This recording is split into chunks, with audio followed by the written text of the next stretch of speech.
દાહોદમાં 6 નકલી કચેરીઓ ઊભી કરી કરોડો રૂપિયાનું કૌભાંડ આચરનાર મુખ્ય આરોપી સંદીપ રાજપૂતનું હોસ્પિટલમાં સારવાર દરમિયાન મોત. છોટાઉદેપુરથી ઝડપાયેલી નકલી કચેરી કૌભાંડનો રેલો દાહોદમાં પણ આવ્યો હતો, જ્યાં ઝાલોદ, દાહોદ, બોડેલી સહિતના નામોની સરકારી 6 જેટલી કચેરીઓ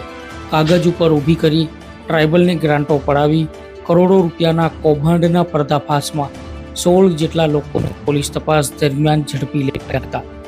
જ્યારે નકલી કચેરીઓ ઊભી કરી અને નકલી કાર્યપાલક ઇજનેર બની સંદીપ રાજપૂત તમામ સરકારી મિટિંગોમાં હાજર રહેતો હતો અને કરોડો રૂપિયાની ગ્રાન્ટો ઉપર સહીઓ કરાવી નકલી કચેરીઓ ધમધમતી કરનાર મુખ્ય ભેજાબાજ અબુબકર સૈયદ અને એની મંડળીનો મુખ્ય આરોપી સંદીપ રાજપૂતને પણ જેલ ટ્રાન્સફર વોરંટના આધારે દાહોદ લવાયો હતો, જેમાં દાહોદના નકલી કચેરી તપાસ કરનાર અધિકારી તત્કાલીન એએસપી કે સિદ્ધાર્થ દ્વારા જિલ્લા પોલીસ વડા ડોક્ટર રાજદીપસિંહ ઝાલાના માર્ગદર્શન અનુસાર તત્કાલીન એએસપી કે સિદ્ધાર્થ દ્વારા અસલી સરકારી અધિકારીઓ અને નકલી સરકારી ઇજનેરો તેમજ પ્રાયોજના વિભાગમાં કામ કરતા સરકારી કર્મચારીઓની મિલીભગત મળી આવતા તેમને પણ જેલ ભેગા કરાયા છે. ત્યારે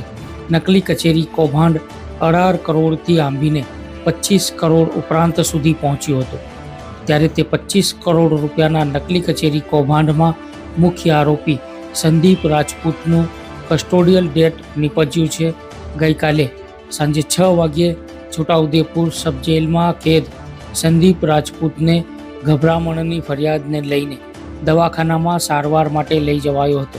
અને સિવિલ હોસ્પિટલમાં સાંજના 6:21 નકલી કચેરી કૌભાંડના મુખ્ય આરોપી સંદીપ રાજપૂતનું મોત નીપજ્યું હતું. ત્યારે નકલી કચેરી કૌભાંડના મુખ્ય આરોપી સંદીપ રાજપૂતના મોતને લઈને ચકચાર મચી છે અને છોટાઉદેપુર પોલીસ સ્ટેશને બનાવ અંગેનો અકસ્માત મોતનો ગુનો દાખલ કરવામાં આવ્યો છે.